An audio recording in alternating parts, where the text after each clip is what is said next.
The ball beats the outside edge. We're expecting a good surface again. There's no doubt about that. It's the same pitch that we've had all three of these matches there either. And Ollie Hares is going to take his opportunity today to have a real go at things, and he gets underway in fine style. This is a chance he might not have had if it wasn't for that shoulder injury to Michael Jones. And this is probably how he'll score most of his runs as well in boundaries. I'm not sure how much hard running between the wickets we're going to get from these two. They both like to hit over the rope. Hares gets that a long way behind square and into the hospitality tent for 6. That's a good strike. He gets to double figures. Scotland have started confidently. This ground well. He just helped that ball on its way. I hope they were holding onto their glasses tightly. There might be a few more heading that way today. Bowls him. It's an inside edge that's been dragged on, and Hardy, he celebrates. Hares looking to go to his favourite leg side, but again, after some good signs, but just go to the massive heave-ho across the line.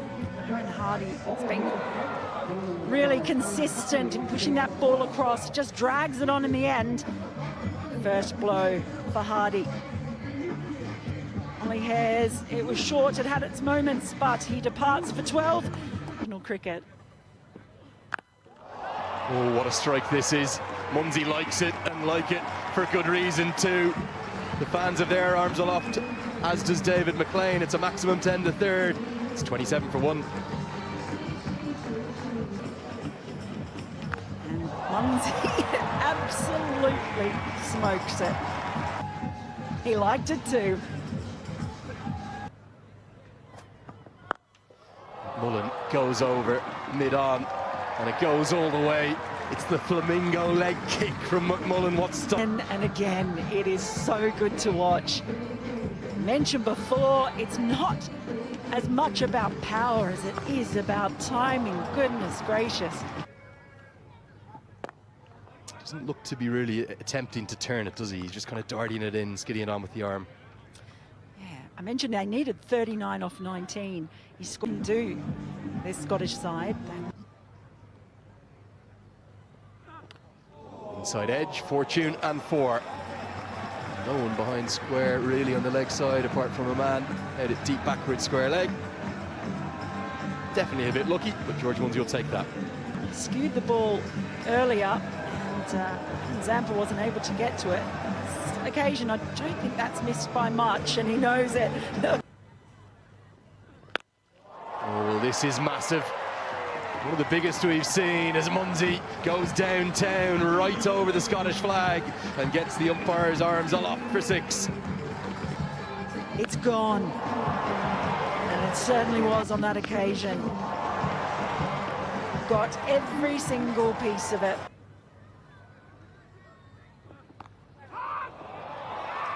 Taken straight to the man.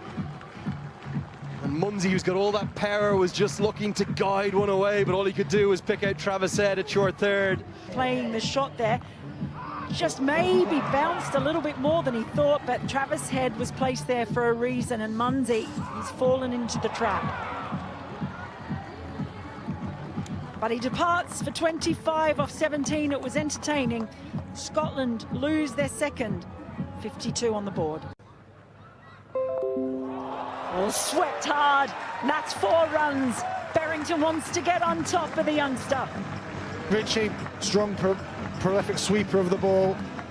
We know that it's a strength of his, and especially when he goes to that slog sweep, we can see him go miles. But going conventional first time, not letting Connolly settle, wanting to make sure he stays on top of them, gets low, quick hands behind square, and he goes away for another bounce. It'll be a dot ball to finish. So a nice little battle developing here. And after 7 overs, it's 61 for 2. Cameron Green comes in, and there's commentator's curse. That looks like an absolute beaut from Cameron Green. We've just seen the spin from both ends, going back to seams as Mitchell Marsh, the cap, swung back in, hitting right to the top of the stump. See that jag back, not much sure Richie Berry can do about that. And unfortunately, the Scotland captain has to go. cracking delivery from Cameron Green, just that sharp nip back in off the pitch. Ducker doing for Richie Berrington, the captain. Started better, but departs. Gets underneath that one, and it goes all the way. Well, there's a little release in the tension that had been building. McMullen frees his arms, and that is a mighty blow. McMullen there rocks back up there, almost picking his leg up, Brian Charles Lara-esque, as we used to see back in the day, and just uses the pace to help it round the corner. Green's been really good when he's hit that slightly fuller back of a length, but when he's gone short, it's not. Oh, that's a now getting his first boundary. So again, being proactive and taking the attack back to Adam Zampa. Yeah, signature shot from Matthew Cross, very good sweeper of the ball. Wicket keepers, we like to get down and sweep quite a lot. For that boundary, yes, he's got his boundary, but he's chasing the over. And another one falls, tried to give himself some room, but foxed by Adam Zampa, and really frustrated there. We've seen him try to play the sweep for varying success the over before. This time he looks to go offside, having moved his feet, he set early and never really committed to it. The ball was there and Matthew Cross wasn't able to capitalise, frustrated with himself. Adam Zampa cool as ever, sunglasses on, here we go. They'll be thinking that they're not quite where they want to go as Cross. Down on one knee, there's the elegant stroke. It's so languid, and it goes all the way. So McMullen needs no more invitation, just to pick it up, an extension of the arms. He's done this all the way through the series. As soon as it's full, he's just got one stride into it, and bang, there he goes over straight along on.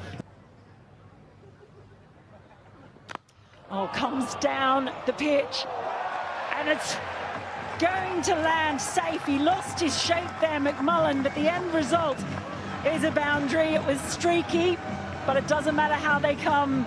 Yeah, that toe end of the bat that we saw the downfall of McMullen yesterday. The difference between yesterday and today is he actually goes leg side of the ball and he looks to go straighter. We know how strong he is over mid-off. And just, he always knows when mid-off is up in the circle, all I need is the toe of the bat or half a bat, as we see him. That one is skewed. It's going to land safely, and wouldn't you know it?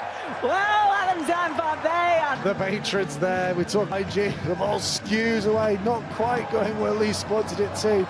Oh, yes, no, maybe, oh! Takes on long on, and Tim David holds on, has to come forward. He's been exceptional in that position, and Lees does get one maximum, but then he's given it away. David takes another very good and very important catch, and as so often has happened, just as Scotland are getting going, a wicket falls. Throughout the course of the three-match series here, that fifth or sixth going leg side, yes, we talk about the win, but it means he's... What a take. Oh, that's superb. And a dop of the cap from Travis Head. McMullen, he can't believe it. I'm not sure if Head can either. An outrageous grab, plucking an apple from the tree. Extra cover. Tries to go down the ground, but gets it absolutely nowhere. Mitchell Marsh nestles underneath it and holds on. Australia's catching generally when they've got there has been exceptional. A couple of half chances have gone down when they have dropped that, and Jarvis, he comes and goes very quickly. Yeah, name of the game of this situation. Jarvis, we see, stays still looking to target his favourite area over long on, extra cover. Another roll of the fingers, holds in the surf, and goes 3 off 3 balls. Scotland 143 for 7. Bowls him, the off stump is gone, and brilliant from Hardy. It's a cross-seamer that may have just hit the skiddy surface and kept a tiny bit low. He's been very good, I must say, today. Yeah. Yes. We'll try and hack one out of the ground into the leg side. Now, has he got enough of this? Not quite, because it's an exceptional catch. A nasty 148. Can they get to 150? Maybe one shy of it, as it's just going to be a single. A really good final over. Only 3 runs have come off it, and that wicket, which has really been thanks to that Jake Fraser McGurk catch, and it's a very happy cap. Australia from Brandon McMullen, and apart from that, Yeah, it was a individual moments, but as a team, they haven't collectively pieced that all together yet.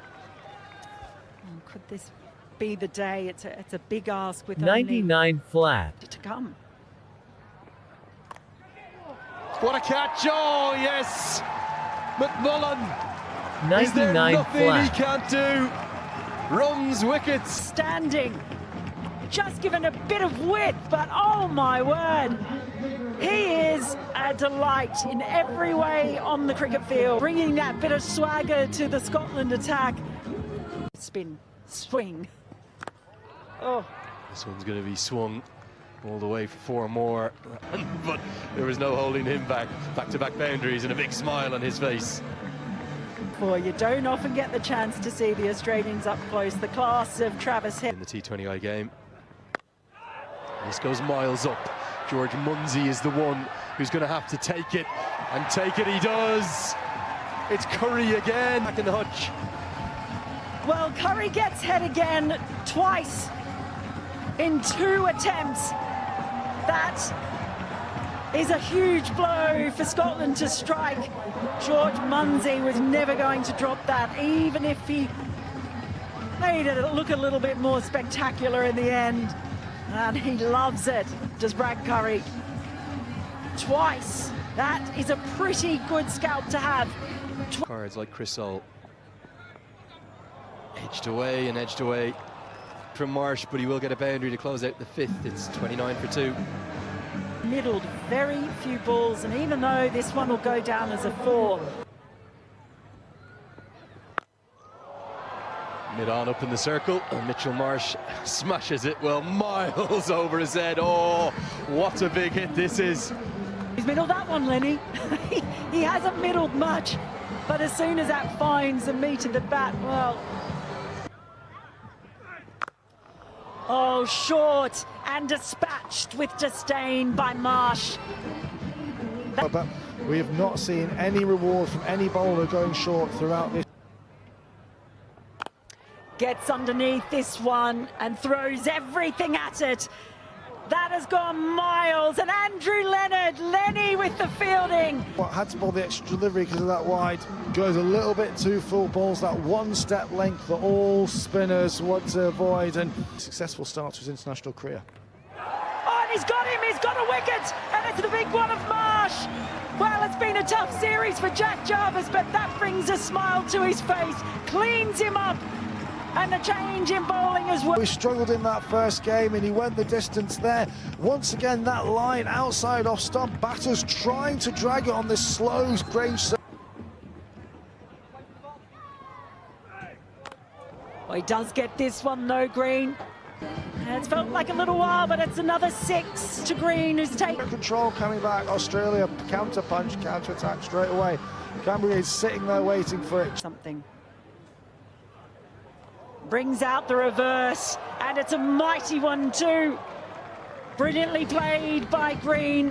You could see what Mark Watt was doing. Just brilliant. Look at that. He identified that he's gone right. We all feel that they require. Well, what an extraordinary stroke this is. The modern T20 game in a nutshell. He hasn't really hit it here on purpose, but it's, well, a samurai uppercut or something to that effect over the left shoulder of Matthew Cross. It's going to run away for 4 more. Yeah, everything they've attempted so far in this series, Australia have gone their way. That's almost, I don't know how you describe that shot. Jack Jarvis.